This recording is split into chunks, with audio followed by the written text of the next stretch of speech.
지금부터 사랑과 기도로 만들어가는 생명 있는 방송 CHB 크리스찬 헤럴드 방송을 시작합니다. 매일 새벽 4시, 매일 밤 11시 하루의 시작과 마무리를 함께하는 CHB 크리스찬 헤럴드 방송은 오늘도 성실하게 여러분 곁에 함께할 것입니다. 하나님께서 선물로 주시는 오늘 하루를 CHB 크리스찬 헤럴드 방송과 함께 소망으로 열면서 오늘도 하나님을 섬기며 영혼을 사랑하는 복된 하루가 되시기를 바랍니다.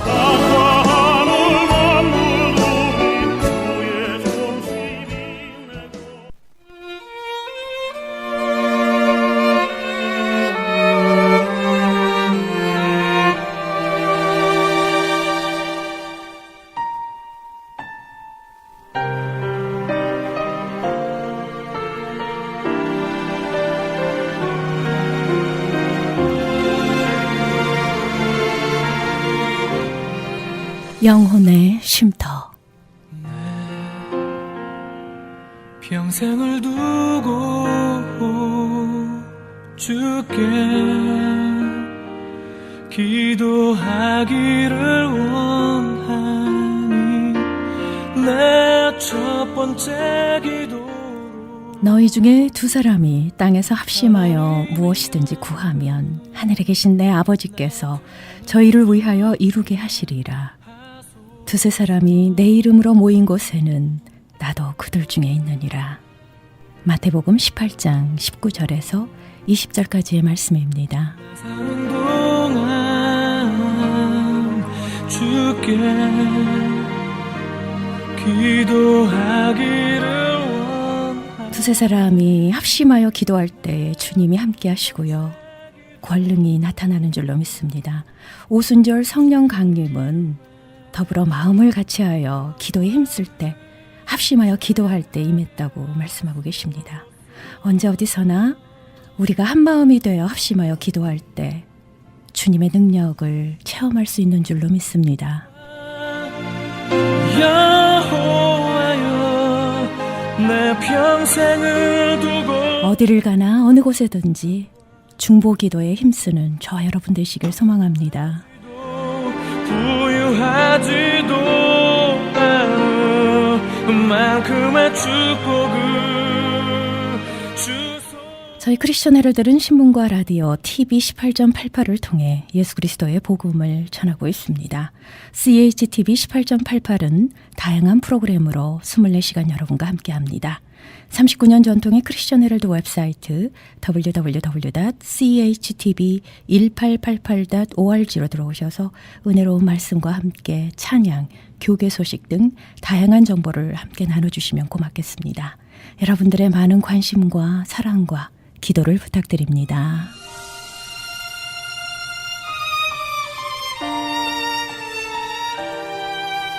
저희 크리스천 헤럴드 라디오 프로그램은 저희 웹사이트 www.chtv1888.org로 들어오셔서 CH 라디오를 통해 다시 들으실 수 있습니다. 나 사는 동안 주께. 이 시간 귀한 말씀으로 은혜 주십니다. 가스윌 연합교회의 이희철 목사님께서 요한복음 5장 30절에서 39절까지의 본문 말씀으로 성경을 기록한 목적이라는 설교 제목의 메시지로 축복의 말씀 주십니다. 은혜 많이 받으시기 바랍니다. 찬양하게 하소서.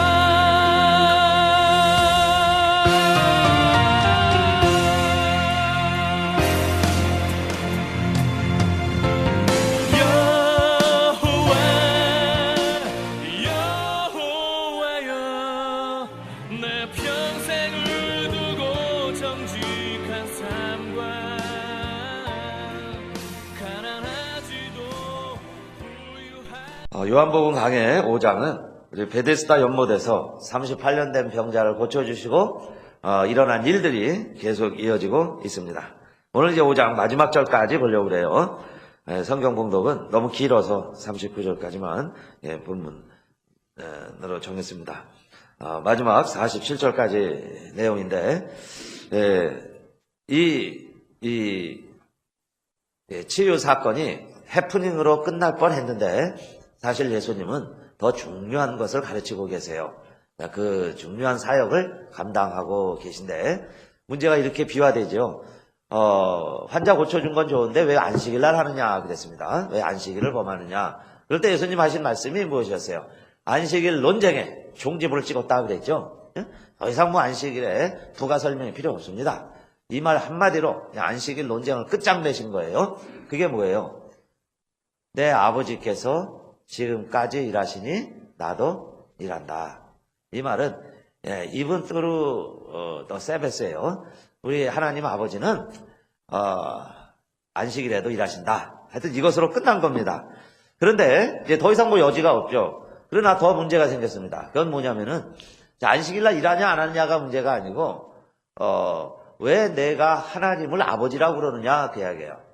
그렇죠? 내 아버지께서 일하신 나도 일한다. 그 얘기는 뭐냐면 내 아버지가 하나님이시다. 하나님이 내 아버지다. 여기에 또 걸림돌이 된 거예요. 그래서 여러분 믿음 생활하는데도요. 특별히 성경을 이해하는데도 이게 걸리기 시작하면 자꾸 걸리는 거예요. 그런 경험 많으시죠? 늘 다니던 길인데 신호등이 한번 걸리면 계속 걸려요. 그런데 한번 그냥 통과하기 시작하면 그냥 옵니다. 새벽에 저희 집에서 교회까지 오는데요. 새벽 기도에 올 때 보통 반 이상은 한 번도 안 쉬고 와요. 한 번도 안 쉬고 저희 집에서부터 여기까지 아마 신호등이 뭐 5개 이상은 있는데 한 번도 안 쉬고 막 옵니다. 그러나 걸릴 때는 0개 이상은 자꾸 탁탁 걸리는 것 같아요. 그래서 스탑하고 그럽니다. 하나님의 말씀도 그래요. 주님의 말씀도. 주님이 하시는 말씀, 주님 당대에 들을 때도 그게요, 믿어지면 내가 병이 나왔고 소경이 눈을 뜨고 내 아들이 낳고 내 딸이 나오면 그가 예수라는 게 왜 안 믿어지겠어요? 그게 하나님이라는 게, 예수가 하나님이라는 게 왜 안 믿어지겠어요? 그러나 하나가 자꾸 걸리면요, 그 다음 신호등에 자꾸 걸리듯이 자꾸 걸리는 거예요. 이 말이 또 걸리고 저 말이 걸리고. 이번에는 뭐가 문제냐? 어떻게 하나님을 내 아버지라고 그러느냐? 그 이야기예요. 그게 여러분 유대인들이 믿지 못하는 거였어요. 그러나 일반인들은 다 믿기 시작을 했습니다. 한 사람 한 사람 믿기 시작을 했는데 오히려 바리새인들, 사두개인들, 서기관들, 종교 지도자로 올라갈수록 더 못 믿는 거예요. 그러나 여러분 안 믿는 게 어떻게 보면 더 당연할 수도 있었을 거예요. 그 시대 상황에, 그 시대 우리가 타임머신을 타고 돌아가 본다면은 뭐 비아냥만 하지 마세요. 오늘 우리들도 그 입장이 됐다면 그럴 겁니다. 만약에 제가요 어느 날 우리 아버지가 이승만이다. 이승만 대통령이 우리 아버지다. 그러면 여러분이 믿겠어요? 저희 아버지가 분명히 계신데 이승만이 우리 아버지라는 거예요. 아니 한 2나 7좀 갑시다. 이성계가 내 아버지라고 그래 보세요. 여러분 누가 믿겠냐 이 말이에요. 뭐 농담으로 여기겠죠. 믿지도 않고. 근데 하나님은, 예수님은 그걸 더 뛰어넘어서 그런 조상 정도가 아니에요. 예수님도 그렇게 말씀하신 거죠.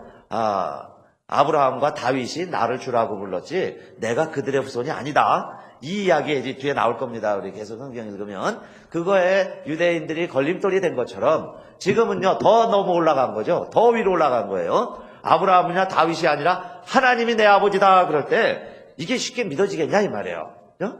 성경을 읽으면서 보면 사실 그 사람들의 입장을 우리가 충분히 변론도 할 수 있고 이해도 할 수 있어요. 그런데 예수님이 하신 방법은 이겁니다. 그러면 나를 증거하는 사람도 있다는 거예요.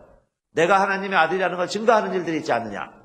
그걸 보고 믿어달라는 거예요. 믿어봐라 그 이야기죠. 그게 오늘 50절부터 35장을 읽었죠. 30절부터 나오는 이야기예요. 35절까지 보면은 누가 예수가 하나님이시다, 하나님의 아들이다 그런 증거를 했느냐? 첫째는 세례 요한입니다. 세례 요한.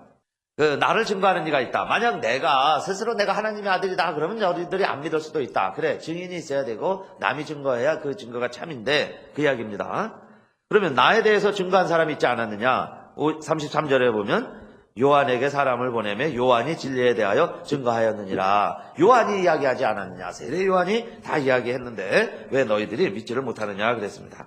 우리 요한복음 읽으면서도 했죠. 요한복음 1장 29절. 예수님이 세례받으러 나오는 것을 보고서 세례 요한이 뭐라고 이야기를 했어요? 보라, 세상 죄를 지고 가는 하나님의 어린 양 이로다 그랬어요. 요한복음 1장 29절. 그리고 세례 요한에게 물어봅니다. 그가 하나님의 어린 양이라는 것을 내가 어떻게 알았느냐? 그런데 하나님은 나에게 사람들에게 세례를 주라고 그래서 세례를 주는데 나에게 세례를 주라고 하신 이가 뭐라고 그랬어요? 너가 세례를 물로 베풀 때 하늘에서 성령이 임하는 자가 있거든 그가 하나님의 아들이다 그랬어요. 그래서 내가 그를 보고 자 세상죄를 지고 가는 하나님의 어린 양이다 그랬는데 요한복음 1장 34절 내가 보고 그가 하나님의 아들이심을 증거하였노라 하니라. 세례 요한이 한 이야기예요. 이미 예수님 세례 받으시고 그 공생애 시작하시는 초기에부터 이미 세례 요한은 예수가 하나님의 아들이다 라고 증거했습니다. 자기의 어떻게 보면 6개월 동생이에요. 또 한 동네에 같이 살았습니다. 또 너희들이 볼 때도 그는 나사렛 목수의 아들이다. 목수야. 그렇지만은 이미 이 세례 요한을 통해서 내가 하나님의 아들이라는 것을 너희가 듣지 않았느냐 그 이야기입니다. 유대인들은 세례 요한을 굉장한 지도자로 여겨요. 예수 안 믿는 세례 요한들은 유대인들은 예수보다는 세례 요한이 더 대단한 선지자입니다. 그런데 너희들이 세례 요한도 안 믿지 않지 않더냐 그 이야기예요. 그렇죠? 세례 요한의 말도 안 믿으니 자 내 말을 믿겠느냐? 그런데 세례 요한이 내가 하나님의 아들이라고 이미 증거하지 않았느냐 그 이야기예요.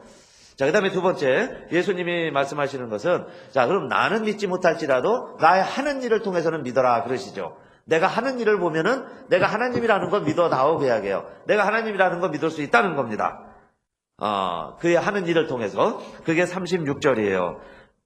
내게는 요한의 증거보다 더 큰 증거가 있으니, 아버지께서 내게 주사 이루게 하시는 역사, 곧 나의 하는 그 역사가 아버지께서 나를 보내신 것을 나를 위하여 증거하는 것이요 그랬어요. 하나님이 나를 보냈고 내가 하나님의 아들이라는 것을 내가 하는 일을 통해서 믿으라. 지금 요한복음만 봐도요 이스라엘 백성들이 충분히 하나님의 아들이라는 걸 믿을 수 있었어요. 왜냐하면 첫 번째 기적이 항아리에 물을 채우라, 물을 갖다 주어라. 그 물이 포도주로 변했어요. 이것은 사람이 하는 일이 아니죠. 하나님이 하시는 일이다 이겁니다. 또 그 같은 가나에서 가버나움에 있는 왕의 신하의 아들이 죽어갈 때 가버나움에서 그 왕의 신하가 오죠. 그 내 아들을 고쳐달라고. 그런데 가라 내 아들이 살았다 한마디를 하십니다. 그런데 그 가나라는 곳과 가버나움의 거리는 한 34km 돼요. 34km 되는 지역에서 아버지의 말을 듣고 가라 내 아들이 나왔다. 그런데 정말 집에 가다 보니까 오는 종들이 이야기해 주기를 아들이 살았다는 거예요. 이 이야기는 사람이 하는 게 아니죠. 벌써 이걸 듣고서 많은 사람들이 자 예수는 우리가 아니다, 사람이 아니다, 하나님이다 하는 것을 자 믿기 시작을 했다 이야기입니다. 그러다가 오늘 베데스다 연못에서 38년 된 환자가 어떻게 낫냐 이 말이에요. 근데 그가 정말 살아났습니다. 그러면 자 그가 하나님의 아들 아니냐, 하나님이 보내신 자가 아니냐 그 이야기예요. 이건 예수님이 하시는 말씀이에요. 그럼 내 말을 못 믿겠거든. 자 내가 하는 일을 통해서는 하나님이 보내신 증거로 너희들이 믿지 아니해야 되느냐 그 이야기죠. 그때도 자 기사 이적을 보고도 못 믿어요. 말꼬투리를 잡는 거죠. 왜 안식일날 하느냐, 왜 하나님을 아버지라고 그러느냐 이러면서 못 믿는 거예요. 안 믿습니다. 자 세 번째, 예수님이 또 하시는 말씀이 있어요. 그러면 무엇을 통해서 믿으라는 거예요? 이제는 아버지가 직접 하신 말씀도 있지 않느냐 그 이야기입니다. 하나님 아버지가 직접 우리에게 일러줬어요. 사람들에게 우리에게 일러주지 않았느냐? 예수가 내 아들이다, 내 사랑하는 아들이요 내 기뻐하는 자라 라고 친히 아버지께서 일러주지 않았느냐? 이 이야기는 요한복음 5장 37절에 있죠. 또한 나를 보내신 아버지께서 친히 나를 위하여 증거하셨느니라. 아버지가 친히 증거하셨어요. 너희는 아무 때에도 그 음성을 듣지 못하였고 그 형용을 보지 못하였으며 그랬어요. 나를 보내신 아버지께서 친히 나를 증거하셨는데 너희가 그때 보지 못하고 듣지 못했지만은 그 이야기예요. 그러나 너희가 믿지 아니하면 듣지 못하는 것이다 그랬어요.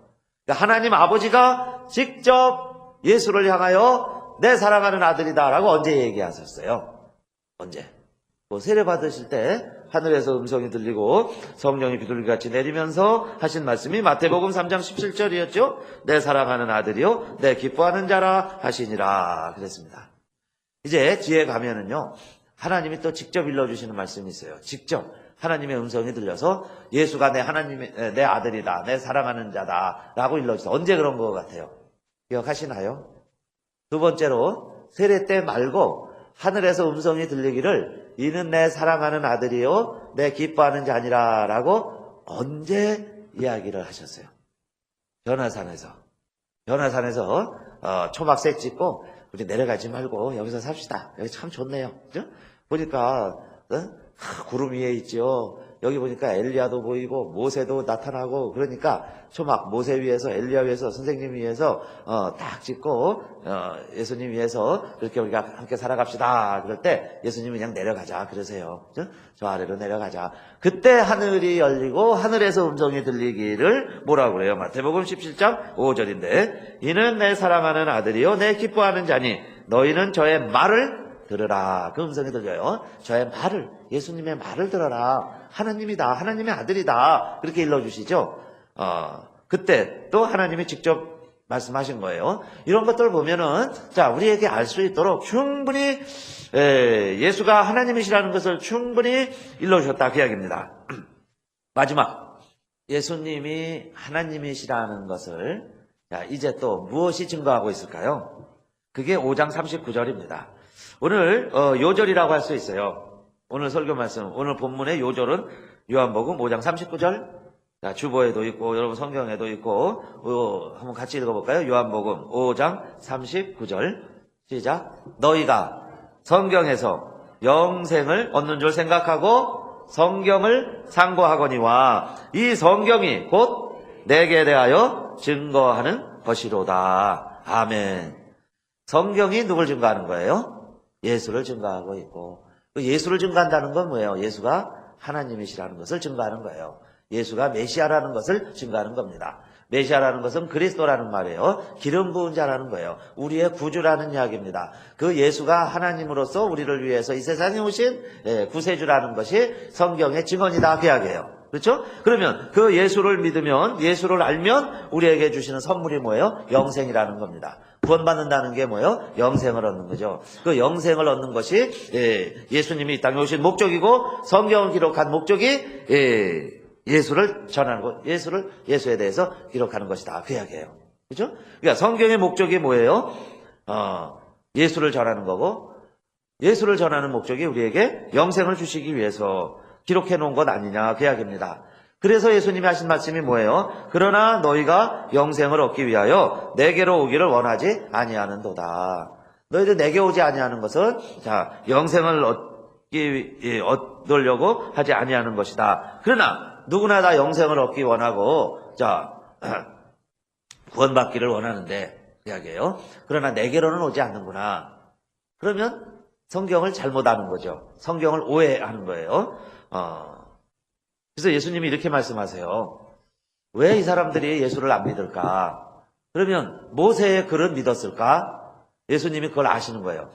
그런데 사실은 유대인들이 모세의 글도 믿지를 아니한 겁니다. 모세의 글들을 믿었다면은 예수를 믿게 됐겠죠. 자연히 모세의 율법을 통해서도 예수를 증거하고 있으니까 성경이 구약 성경이 이 땅에 오실 메시아를 기다리고 있었으니까 그 글들을 믿었다면 나를 믿었을 것이다. 그러나 모세의 글을 믿지 아니하기 때문에 모세의 글도 믿지 못하기 때문에 모세의 글들이 믿어지지 아니하기 때문에 나도 못 믿는 것이다. 그 이야기예요. 모세의 글이 안 믿어지기 때문에 나를 못 믿는 것이다. 오늘날 여러분 이건 뭘까요? 자, 지금 이 시대에 예수님 때는 4가지로 이렇게 증거했습니다. 근데 오늘날은 예수가 하나님이시라는 것을 오직 무엇을 통해서만 알 수 있는 거예요? 첫째로 세례 요한이 있습니까? 지금 우리 주변에 세례 요한이 어디 있어요? 세례 요한 안 보입니다. 또 두 번째로 지금요 곳곳에서 예수님이 기적을 행하시나요? 요즘은 기적이 잘 안 일어나요. 물론 일어납니다. 근데 예수님 때처럼 예수님만 만나면 소경이 눈 뜨고 앉은 맹이가 일어나고 죽은 자가 살아나고 이런 일들이 지금 일어나냐 이 말이에요. 잘 안 일어나요. 그러면 어떻게 우리가 또 예수님을 믿겠어요? 세 번째로 그러면 막 하늘이 열리고 성령이 비둘기같이 내려오고 그래서 하나님의 음성을 듣느냐 이 말이에요. 여러분 요즘은 하나님의 음성 잘 못 듣습니다. 잘 안 들려요. 그렇죠? 물론 하나님은 말씀하시는데 우리의 귀가 어두워서 못 듣는 거예요. 지금도 여기 수많은 전파가 메아리치고 있지만 우리 이 귀가 그 소리를 들을 수 없는 구조이기 때문에 못 듣는 거예요. 옛날 같으면 하나님의 음성을 직접 들었습니다. 아담과 하와 같으면 하나님의 음성을 들었다고 이야기해요. 근데 이제는 우리가 망가졌어요. 이 수신 기능이 망가져가지고 죄로 말미암아 타락했어요. 육체가 타락해서 망가져가지고 하나님의 음성을 못 듣습니다. 못 듣는 거예요.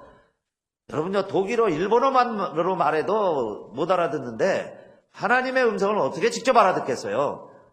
소리는 듣겠죠. 영어로 하면요, 막 맹맹맹맹 막 소리는 들려요.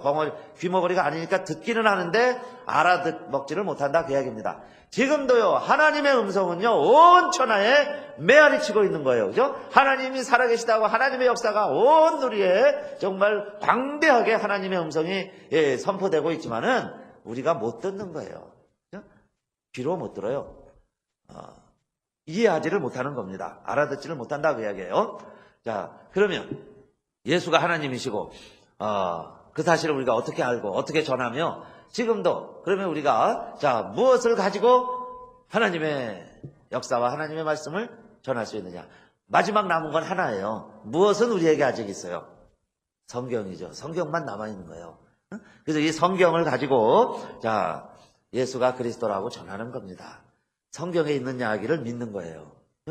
글로 기록되어 있는 것을 통해서 하나님의 음성을 듣는 겁니다. 그런데 예수님 때도 모세의 글을 못 믿었기 때문에 예수님의 말과 예수를 못 믿은 것처럼 오늘날도 성경에 기록된 글을 못 믿기 때문에 예수를 못 믿고 하나님을 못 믿고 자 믿음에 가지 못하고 구원받지 못하는 거예요. 글이 믿어지시기를 주님의 이름으로 축원합니다. 아멘. 시계 저도 차고 있는데요. 시계가 보통은 다 워터프루프입니다. 방수용 이렇게 다 한국 시계 다 써 있어요. 방수용. 그런데 제가 스파를 가면요. 제가 지금까지 한 번도 시계를 차고 수영장에 들어가 본 적이 없어요. 그런데 가끔 보면은 외국 사람들 중에는 진짜 시계를 차고 수영장에도 들어가고 스파 안에도 들어가요. 저는 왜 이걸 차고 안 들어가느냐? 글에는 워터프루프, 그죠? 방수용이라고 써 있지만은 사실은 제가 그걸 안 믿은 거죠. 만에 하나 물이 들어가면은 괜히 시계 버리잖아요. 그러니까 대부분 풀어서 그냥 옷 속에 넣고 갑니다. 그러니까 그 이야기는 내가 이거를 글을 믿는 것보다는 의심하는 마음이 더 나를 지배하는 거예요. 정말 믿는다면 그냥 들어가야죠. 그죠? 방수용 돼 있으니까 워터프루프. 그럼 들어가야지. 차고 가야죠.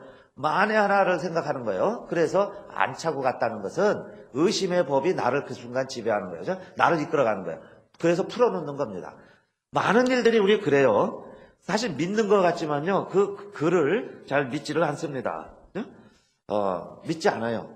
지난 주일날 백한영 목사님 말씀 가운데 모스크바에서 인질 구출 작전 때 한인들이 인질이니까 엎드려! 그 말을 러시아 특공 경찰들이 엎드려 하면서 들어갈 때 그 말을 알아들은 한국 사람들은 다 엎드리고 뭣도 모르고 있던 인질범들만 우뚝 서 있다가 총 맞아 죽는 겁니다. 그게 뭐예요? 알아듣는 거죠. 그 말을 알아듣는 거예요. 알아듣는 순간 엎드린다는 얘기는 믿고 순종하는 게 아는 거죠. 엎드려 그럴 때 내가 알아들었다면 엎드리는 거예요.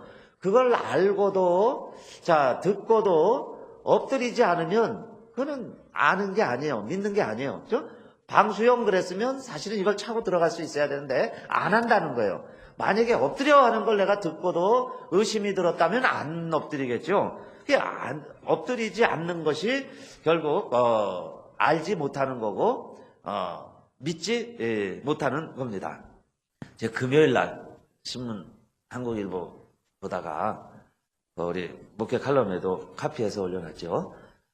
덴버에서 부인이 임산 통증이 오니까 급하게 이제 가는데 아들 둘이 있어요. 6살, 4살. 얘들도 데려가야죠. 너무 어리니까 집에 놔둘 수가 없어서 이 남편이 운전을 하고 가는데 그때 뇌졸중이 왔어요. 의식을 잃으니까 차가 막 곤두박질 하겠죠. 그래서 그냥 차가 뒤집어져서 이제 온 가족이 다 위험에 처했습니다. 그럴 때 결국 보니까 남편은 그 순간에 죽었어요. 사망합니다. 근데 이 아내가 보니까 이거 어떻게 나가야 되잖아요. 빨리 구조가 돼야 되는데. 그래서 그 남편 바지에 셀폰이 있는 것을 알고 6살짜리 아들에게 그걸 꺼내서 난 전화해라. 엄마가 일러줘요. 그런데 이 신문 기사를 보면은 평소에 아버지가 이 아들에게 그렇게 늘 일러줬다고 그러죠. 위급시에는 전화를 해야 되고 나를 걸어라. 그리고 자기 위치, 상황 설명하는 걸 교육했다는 거예요. 그런데 그 위기 때 보통 애들 같으면 막 울고요. 막 난리를 치겠죠. 그죠? 막 암소라장이 되고 막 그러면요. 상황이 더 걷잡을 수가 없는 거예요. 그런데 평소에 아버지한테 배운 대로 또 엄마가 요청하는 대로 그 아버지 주머니에서 셀폰을 꺼내서 난 전화했어요. 그러면요. 잭 하고 달려오죠. 그래가지고 구출 받았습니다. 그리고 엄마는 병원에 가서 순산해서 셋째 남자아이를 낳았다 하는 이야기. 지난달에 있었던 이야기인데 우리 한국신문에 이렇게 기사로 소개가 됐습니다. 여러분 평소에 교육받은 대로 그랬어요. 평소에 아버지가 가르쳐 준 대로. 그런데 그 아버지가 더 이상 일을 하지 못하고 아버지가 힘을 쓰지 못하고 아버지가 죽어갈 때 이 아들에게 가족을 살릴 수 있었던 것은 아버지가 가르쳐 주신 응급 대응 능력이었죠. 난에 전화를 해라. 너 위치를 이렇게 설명을 해라. 그 가르침이 그대로 적용이 돼서 그대로 했을 때 가족을 살려낼 수 있었어요. 엄마를 살리고 자기 막내 동생을 건강하게 태어나게 할 수 있었습니다. 그게 힘이죠. 힘. 아는 것이 결국 힘이 됐습니다. 오늘 아까 말씀드릴 때 요한복음 5장 39절 우리의 요절이라 그랬죠. 요절로 삼고 싶다고 그랬습니다. 너희가 성경에서 영생을 얻는 줄 생각하고 성경을 상고하거니와 이 성경이 곧 내게 대하여 증거한 것이로다 그랬어요.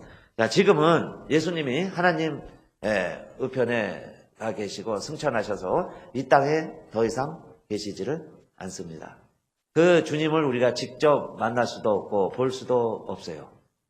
마치 아버지가 죽어가는 것처럼 아버지가 돌아가신 것처럼. 그럼 우리에게 남은 건 뭐냐? 그 주님이 말씀하신 말씀들이죠. 주님이 남겨놓으신 유언과 같은 기록된 신약의 말씀들. 구약과 신약에 이 말씀만 남아있는 거예요. 그러면 오늘 우리가 어떻게 살아가야 되느냐? 그 말씀대로 사는 것이 영생이다. 할렐루야.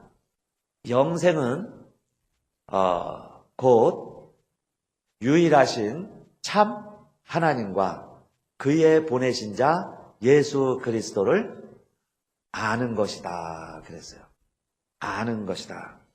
요한복음 17장 3절입니다. 다 같이 한번 해볼까요? 시작. 영생은 곧 유일하신 참 하나님과 그의 보내신 자 예수 그리스도를 아는 것이다 그랬어요. 아는 것이다. 워러 프루프라는 것을 알면 이걸 차고 얼마나 자유롭게 활동하겠어요. 엎드려! 라는 말을 알아들었다면 사는 거죠. 그게 생명이고 자, 오늘 예수님 말씀대로 영생을 아는 겁니다. 아버지가 시킨 대로 하니까 결국 구조대가 와서 내 가족들을 다 살려낼 수 있었다는 이야기예요. 그러면 아는 것이 영생이죠. 그러니까 누굴 아느냐? 참 하나님이신데 곧 유일하신 참 하나님, 진짜 하나님을 아는 거죠. 근데 그 진짜 하나님이 누굴 보냈느냐? 예수 그리스도를 보내셨다 그 이야기예요. 그러니까 예수 그리스도를 아는 것이 영생이다 그랬습니다. 영생. 예수 그리스도 그 이름을 아는 것이 영생이에요. 그런데 왜 모르느냐 이야기입니다. 왜 쓰여있는 글을 예수 그리스도 우리가 이렇게 읽고 들으면서도 이걸 왜 안 믿냐 이 말이에요. 왜 믿어지질 아니하느냐 그 이야기입니다. 그게 문제죠. 누구에게라도 예수가 그리스도라고 전해서 그가 정말 믿으면 하나님의 자녀가 되고 여러분 우리가 하나님의 자녀로 거듭나면 우리 이름 석자를 생명록에 기록하시는 것은 하나님이 하시는 일이에요. 우리로 하여금 영원한 생명을 다시 거듭나게 하는 것도 하나님이 하시는 일이세요. 그런데 왜 그게 사람들이 오늘날 이 시대에 이 글을 안 믿느냐 이 말이에요. 이 글을 믿어야 되는 거예요. 성경을 믿어야 되는 겁니다. 근데 왜 안 믿느냐 이 말이에요. 1600년대 데카르트라고 하는 대철학자가 있었습니다. 그분이 늘 저녁이 어두어두 황혼이 되면 마을을 산책을 했어요. 산길 가까이로 이렇게 나 있는 오솔길을 따라서 산책을 했습니다.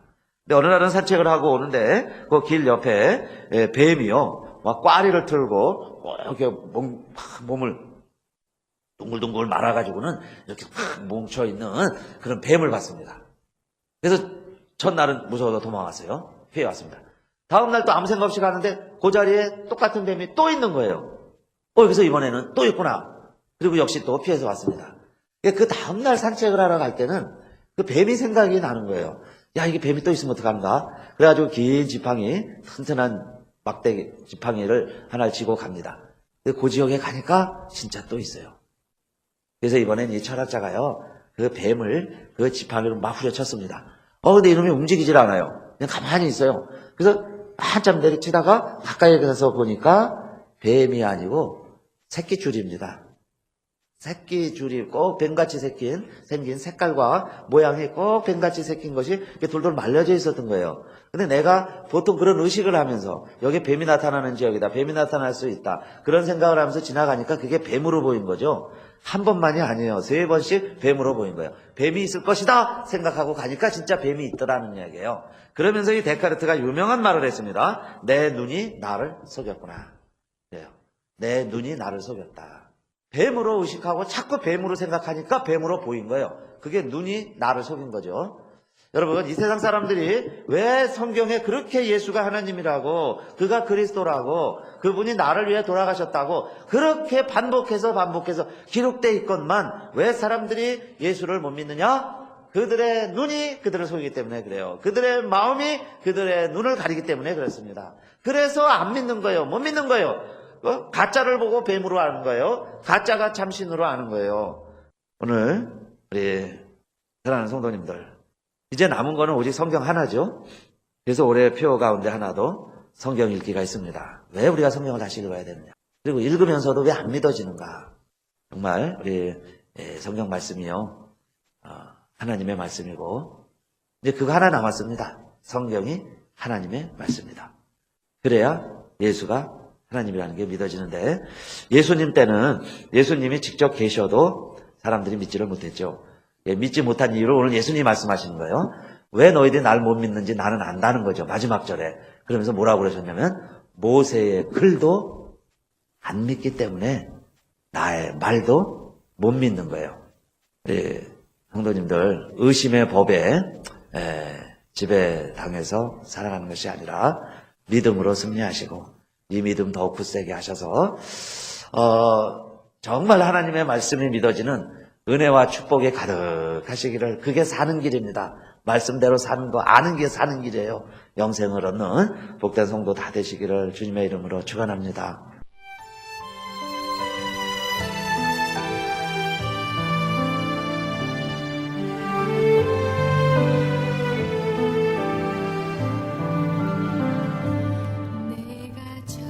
지금까지 가스윌 연합교회의 이희철 목사님께서 말씀 주셨습니다. 요한복음 5장 30절에서 39절까지의 본문 말씀으로 성경을 기록한 목적이라는 설교 제목으로 축복의 메시지 주셨습니다. 은혜의 시간 되셨는 줄 믿습니다.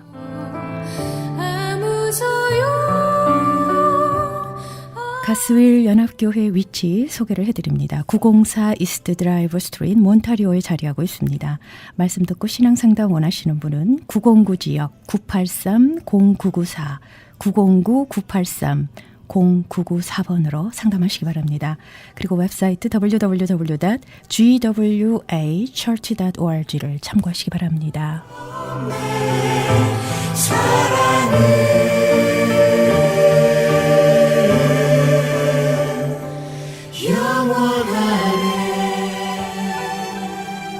여러분과 함께 기도로 만들어가는 크리스천 헤럴드 선교 방송 영혼의 쉼터 함께하고 계십니다. 이 시간 영혼의 쉼터는 자연이 준 선물 신비한 영양제 M3에서 도움 주고 계십니다. M3를 아십니까? 무슨 병에 걸렸던지 큰 효과를 준다는 신비한 영양제. 혈액에 영양을 공급하여 힘이 생기니까 피곤하지 않고 이제는 지팡이 없이 걸을 수 있다고 많은 분들이 간증을 합니다. 혈액 해독, 기력 회복, 뼈 골수 영양 공급, 심장, 뇌, 혈전 용해. 유태인 회사가 제조한 특수 영양제. M3, 혈액순환을 잘 되게 하는 최고급 영양제. M3, 크던 작던 아픈 곳이 있다면 M3. 213-435-9600, 213-435-9600번입니다. 정직한 마음으로 권해드립니다.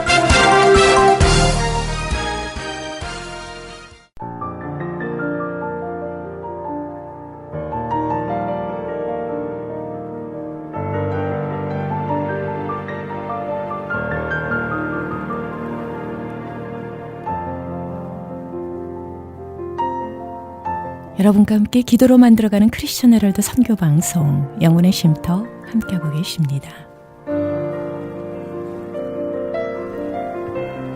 이 시간 영혼의 쉼터는 저희 크리스천 헤럴드 웹사이트chtv1888.org ch라디오를 통해 편안한 시간에 다시 들으실 수 있습니다.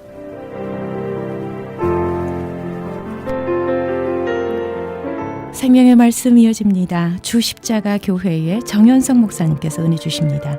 창세기 12장 1절에서 20절까지의 본문 말씀으로 아브라함의 실패, 하나님의 열심이라는 설교 제목의 메시지입니다. 축복의 시간 되시기 바랍니다.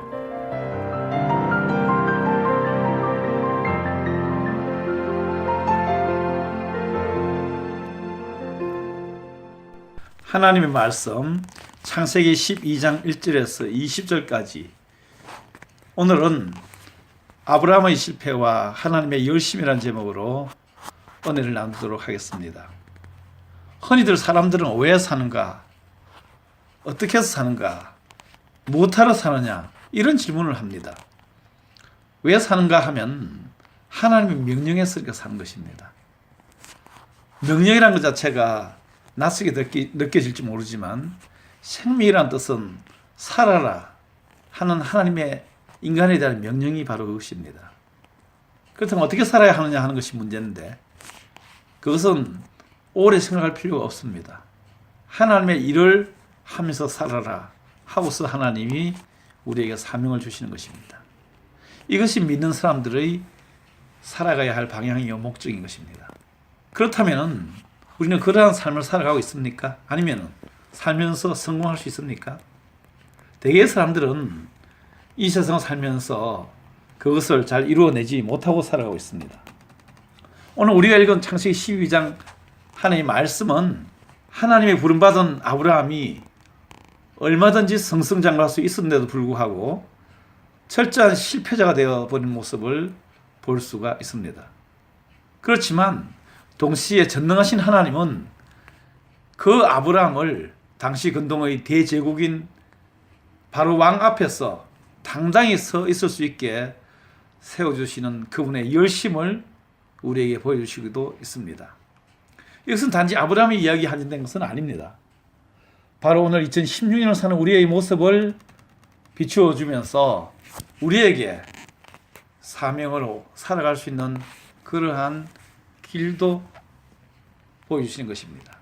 하나님의 열심과 아브라함의 실패, 이 가운데서 먼저 아브라함의 실패에 대해서 말씀드리겠습니다. 아브라함의 실패의 원인은 세 가지가 있습니다.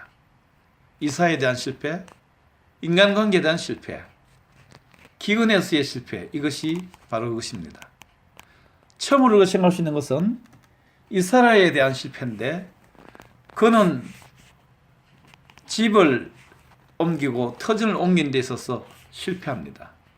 물론 처음에 하나님이 아브라함의 지시를 따라서 본토를 떠나라 했을 때 하란을 즉시 떠난 것은 잘한 것입니다. 그래서 하나님의 보호 아래서 무사히 그 먼 하란에서 가나안 땅까지 세겜 지역까지 오게 되고 그는 그곳에 정착을 하게 되는 것입니다. 하나님이 떠나라고 하시면 도착하기 원하는 장소에 제대로 온 것입니다. 그런데 그 이후에 그는 3번이나 4번이나 자기의 터전을 옮기는데 그것은 바로 세겜, 또 베델과 아이 사이, 또 남방, 결국은 애굽까지 내려가는 것을 볼 수 있습니다. 이 모든 과정에서는 사실 하나의 명령도 보이지 않았고 또 그가 하나님 앞에 어떻게 해야 되는가 하는 것을 물어보는 장면도 없습니다. 처음 세겜에서의 터전은 제대로 된 것으로 보입니다. 그곳에 짐을 내리고 텐트를 칠 때는 하나님이 나타나셔서 인정해 주시기까지 하셨고 그의 후손에게 이곳을 주시마 약속도 하셨습니다. 더욱이 그는 거기에 하나님께 제단을 쌓았습니다. 주변에 사는 원주민들이 그것을 볼 수 있었고 하나님을 믿는 사람인 것을 다 알게 되었습니다. 이때까지는 잘 진행되는 것 같았습니다. 그 다음 베델과 아이 사이로 아브라함은 옮기게 됩니다. 물론 하나님의 허락하심이 없었는데도 대번에 이전합니다. 조금 불안하긴 하게 보이지만 그곳에서도 그는 하나님께 제단을 쌓고 이번에는 지난번보다 더 과감하게 하나님의 이름을 부릅니다. 주변 사람들이 모두 그가 하나님을 믿는 사람임을 확실히 알게 되었습니다. 이처럼 세겜에서 베델로 옮겨가는 이런 과정 속에서는 그가 하나님의 사람인 것을 여러 많은 이웃 사람들 또는 근처의 사람들에게 보여주고 있습니다. 문제는 그 다음입니다. 이제는 점점 남방으로 그는 내려갑니다. 목축을 하기에 풀도 많고 물도 많아서 그런 것 같습니다. 곡식도 품받은 것 같았습니다. 하나님의 허락을 이번에도 받지 않고 있는데 이번에는 저번처럼 거기서 남방에서는 더 이상 제단을 쌓지를 않습니다. 그 주변 사람들은 그가 누구인지 무엇하는 사람인지 어디서 왔는지 잘 알 수가 없었습니다. 물론 그가 하나님의 사람인 것은 전혀 눈치챌 수가 없는 것입니다. 그리고 그곳에서 더 이상 살 수 없겠다는 결론을 가진 아브라함은 기근을 만나고 그 길을 만날 때 바로 그곳을 떠나게 되는 것입니다. 자, 여기서 우리가 오늘 사는 자신을 한번 되돌아볼 필요가 있습니다. 우리가 이사를 할 때 또 살던 곳을 터전을 옮겨갈 때에 과연 하나님께 허락을 받았는가 또는 하나님께 물어보았는가 하는 것입니다. 자기가 살던 곳을 떠나서 다른 곳으로 간다고 말씀이나 드렸냐 하는 것이죠. 자기가 살던 곳을 떠나서 다른 곳에 살게 될 때에 과연 그 마을 사람들이 내가 하나님을 믿는 사람인 줄 알기나 하는 것입니까? 예배하는 소리, 찬양이 우리가 사는 집으로부터 나가서 주변에 있는 사람들이 우리가 믿는 사람인지 하나님을 믿는 사람인지를 나타내 보이고 살아가고 있습니까? 다시금 우리는 이사를 할 때 우리의 집을 터전을 옮길 때에 하나님을 고려하고 있는가 하고 생각해 볼 필요가 있습니다. 잠시 우리가 한국을 떠날 때를 한번 생각해 보십시다. 그때는 하나님께 금식하면서 기도드렸습니다. 저부터도 그랬었습니다. 선교지로 출발하기 전에도 여러 선교사님들은 그렇게 할 것입니다. 그런데 미국에 와서 각 지역을 이사할 때는 과연 기도하고 하느냐 하는 것이죠.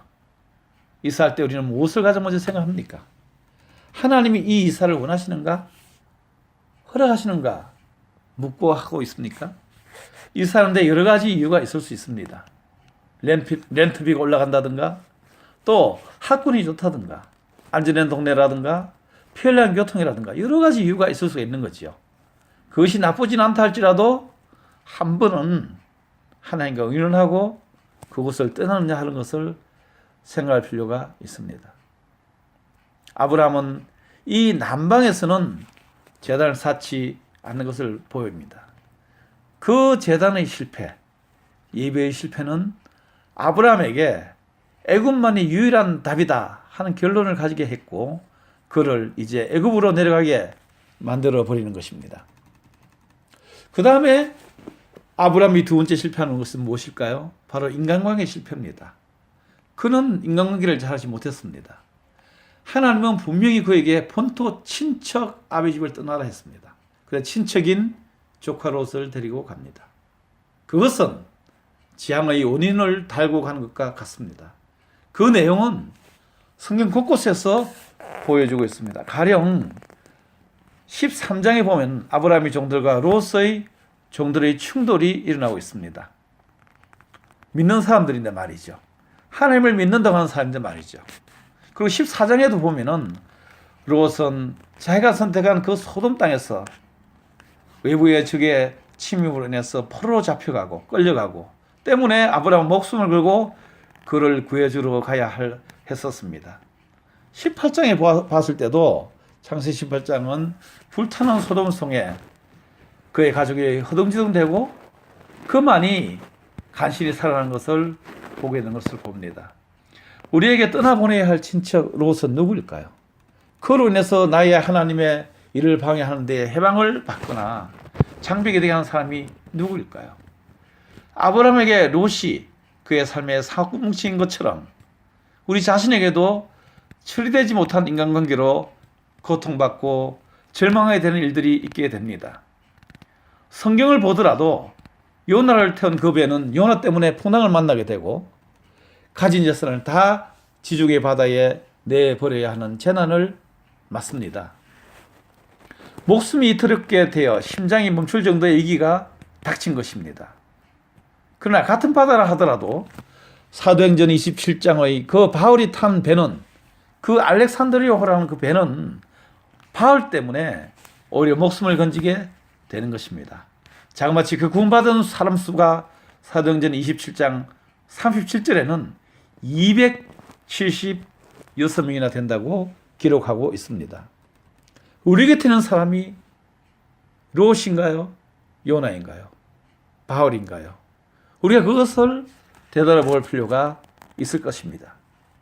세 번째로 아브라함의 실패는 뭐냐 하면은 기근에 있어서의 실패였습니다. 물론 기근은 천재지변입니다. 그건 사람이 어떻게 막을 수가 없습니다. 그러나 분명한 것은 기근은 또 다른 하나님의 계시인 것입니다. 마치 아브라함에게 본토 친척 아비 집을 떠나 내가 네게 지시한 땅으로 가라 라고 말씀하신 것처럼 기근은 말없는 하나님의 말씀인 것이지요. 하나님의 계시인 것이죠. 그것을 통해서 하나님은 이 아브라함에게 또 아브라함 주변에 사는 사람들에게 무엇인가 들려주고 싶은 것이 있는 것입니다. 그렇기 때문에 아모스에서는 이런 말씀이 있습니다. 하나님은 주 여호와께서는 자기의 비밀을 그 종 선지자들에게 보이지 아니하시고는 결코 행하심이 없으리로다. 이런 말씀이 있습니다. 가나안 땅에 나그네로 사는 아브라함에게 큰 기회가 왔습니다. 기근입니다. 기근은 재앙이 아니요. 이 아브라함에게는 기회가 될 수가 있는 것입니다. 늘 예배하는 거였더라면 오히려 그 기근을 하나님이 내리신 것이라고 그리고 왜 그것이 내리신가 한 것을 해석해 줄 수가 있었을 것입니다. 그럼을 통해서 그의 주변에는 많은 사람들에게 큰 영향력을 행사할 수 있는 그런 하나님의 선지자라는 것을 그는 보여줄 수가 있었던 것입니다. 이와 비슷한 사례로서 그의 증손자인 요셉은 바로의 꿈을 그 가뭄과 재앙을 맞이하는 그 애굽에서의 그 앞으로 나타날 일을 예언해 주시는 그 하나님의 꿈, 바로에게 나타난 그 꿈을 해석해 줌으로써 일개 종에서 일국의 총리가 되는 그러한 역사를 얻게 된 것이죠. 기근이 무조건 잘못된 재앙만은 결코 아닌 것입니다. 신명기에 보면 하나님이 사람들에게 재앙을 보내면 분명한 이유가 있는 것입니다. 가뭄이라든가 홍수라든가 기근 또는 병충해, 전쟁 이런 모든 것은 하나님의 또 다른 목소리라는 것을 우리는 확실히 알아야 하는 것입니다. 최근 미국을 비롯해서 여러 가까운 곳에 엘니뇨 현상 때문에 폭설이 내리고 가뭄이 장기화되고 또 너무 많은 비가 내리는 그러한 것을 볼 수가 있습니다. 과연 그러한 것을 볼 때에 우리가 정말 선지자적인 생각과 선교사적인 그러한 양심을 가지고 그 하나님의 재앙을 해석하며 알려주며 선포할 수가 있는가 하는 것을 돌아보게 합니다. 우리에게 일어나는 천재지변은 결코 나의 삶과 무관하지 않습니다. 내가 전혀 예배를 드리지 않고 말씀을 듣지 않는다면 몰라도 그렇지 않으면 이 기근이 왜 오는가 하는 데 대한 분명한 이해가 있게 될 것입니다. 그렇게 된다면 그것을 피하고자 하여 애굽으로 이주만 할 것은 아닙니다. 오히려 그것을 제대로 하나님의 목소림을 해석하여 그와 함께 사는 그 주변의 사람들에게 일러주며 경고하며 선포해야 할 그런 의무가 오히려 주어지는 것이 하나님의 사람들의 일인 것입니다. 그것이 우리의 삶의 삶인 것이죠. 우리가 그곳에 이사간 이유가 되는 것이죠. 아브라함에게는 기근보다 더 큰 재앙이 애굽에서 기다리고 있었습니다. 아내를 뺏겨야 하는 수모와 목숨의 위험이 그것입니다. 어떻게 지겨운 가정인데 그것이 순식간에 파멸될 수가 있게 되는 것입니까? 아내를 누이라고 하지 않으면 목숨이 위험하다면은 하나님이 처음에 그가 하란을 떠나기 전에 네 자손에게 복을 주시겠다는 약속이 어떻게 이루어질 수가 있겠습니까? 아브라함이 살아야만 하나님의 약속이 이루어지는 것이 아닙니까? 그렇다면은 기근 때문에 그가 죽는다든가 애굽에 내려간다고 해서 그것이 죽는 것은 아닐지라도 최소한 그는 기근 때문에 애굽으로 무조건 내려가서 스스로 화를 자초할 필요는 없었다 하는 생각이 드는 것입니다. 이제 그 아브라함의 실패에 비해서 하나님이 얼마나 아브라함에 대해서 열심을 보이시는 한 것을 볼 수가 있습니다. 하나님은 하나님의 사람을 책망하지 않으시고 오히려 보호하시는 것을 우리는 오늘 이 본문에서 알 수가 있습니다. 하나님은 당신의 사람을 책망하지 않습니다. 그러나 분명히 잘못은 있습니다. 그럴지라도 책망하지 않습니다. 하나님의 사람을 사랑하고 이렇게 세우십니다. 야곱이 잘못할 때도 마찬가지였습니다. 모세도 마찬가지였죠. 잘못했다 하더라도 전폭적으로 그들을 지지해 주는 것을 우리는 볼 수가 있습니다. 그렇다고 보면 하나님은 하나님의 사람과 세상 사람들 사이에서 편애를 하는 것 같이 보입니다. 그것은 사실입니다.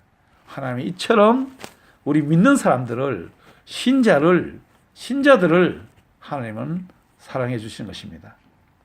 예수님도 당신의 부탁을 저버리고 자신을 배반하고 도망간 베드로와 제자들에게 나타난 후에 그 부활 후에 갈릴리 바닷가에서 찾아오셨습니다.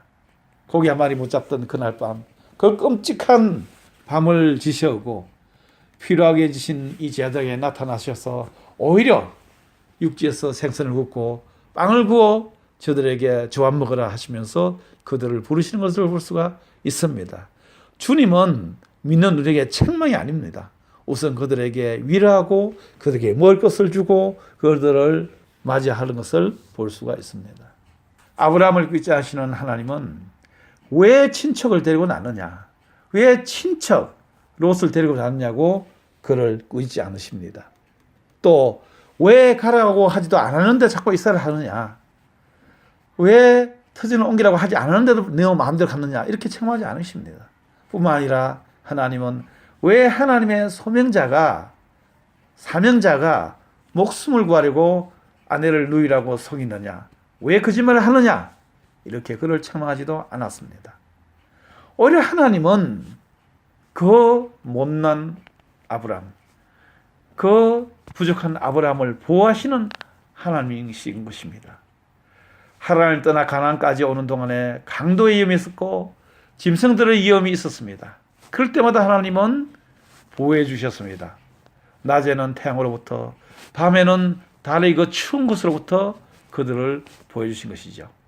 아브라함이 가나안 땅에 정착했었어도 원주민들로부터 얼마나 많은 위협과 공격에 노출되어 있었는지 모릅니다. 그러나 하나님 보호해 주셨기 때문에 주변에서 쉽사리 가나안과 이 가나안 땅의 사람들은 아브라함의 가족과 아브라함을 해칠 수가 없었던 것입니다.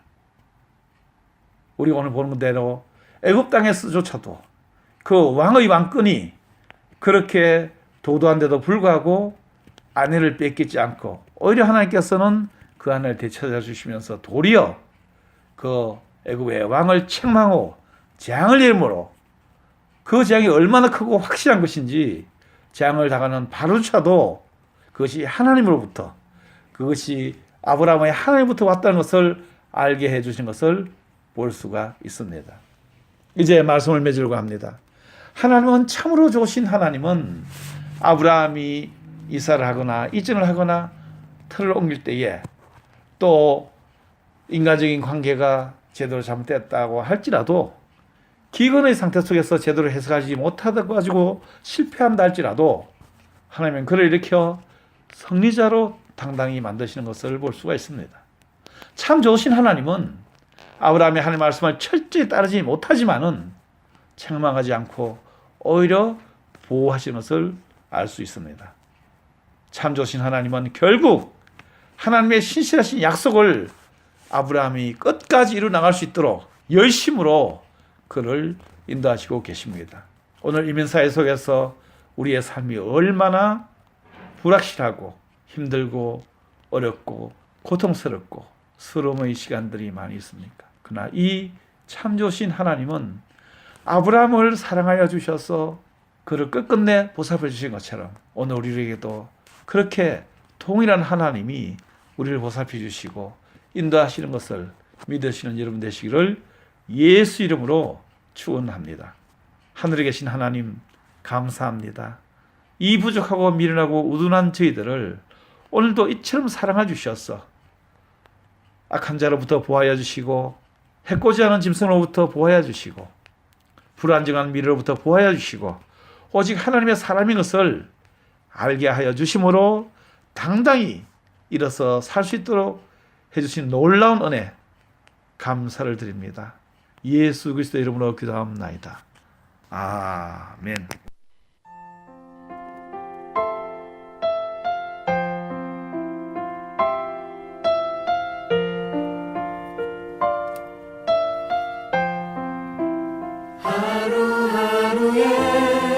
지금까지 주십자가 교회의 정현성 목사님께서 은혜 주셨습니다. 창세기 12장 1절에서 20절까지의 본문 말씀으로 아브라함의 실패, 하나님의 열심이라는 축복의 메시지였습니다. 당신 인격이 진실하여 허물 없이 이르기를 지식과 총명이 주십자가 교회 위치 소개를 해드립니다. 2205 사우스 호발트 블버드 LA에 자리하고 있고요. 말씀 듣고 신앙 상담 원하시는 분은 213 지역입니다. 880-2624 213-880-2624번으로 상담하시기 바랍니다. 축복합니다. 주님 사랑으로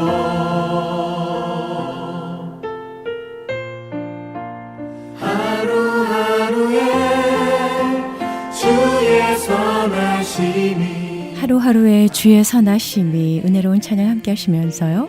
영혼의 쉼터 여기서 마무리합니다. 주님의 날까지 당신 인격이 참 평안과 안식을 주시는 예수 그리스도의 은혜 가운데 이 밤도 평안하시길 바랍니다. 지금까지 저는 고선미였습니다. 고맙습니다. 사랑합니다. 당신이 주님의 선대하심을 보기를 축복합니다. 당신의 좋은 날 축복합니다. 주님 사랑으로 하루하루의 주의 선하심이 당신에게 끊임없고 영원하기를, 주님의 날까지 당신 인격이 진실하여 허물 없이 이르기를, 지식과 총명이 풍성해지기를, 당신이 주님의 선대하심을 보기를 축복합니다. 이 노랫말처럼 여러분의 삶 가운데 주님의 선하심과 인자하심이 영원하기를 바랍니다. 하나님의 뜻은 우리가 그분의 장성한 분량에 이르기까지 자라나는 것입니다. 우리의 인격이, 우리의 지식이, 우리의 감정과 생각이, 우리들의 삶 전체가 하나님의 뜻 가운데 온전해지기를 축복합니다. 하루하루 하루에 주의 선하심이 당신에게 끊임없고 영원하기를 주님의 날까지 당신 인격이 진실하여 허물 없이 이르기를 지식과 총명이 풍성해지기를 당신이 주님의 선대하심을 보기를 축복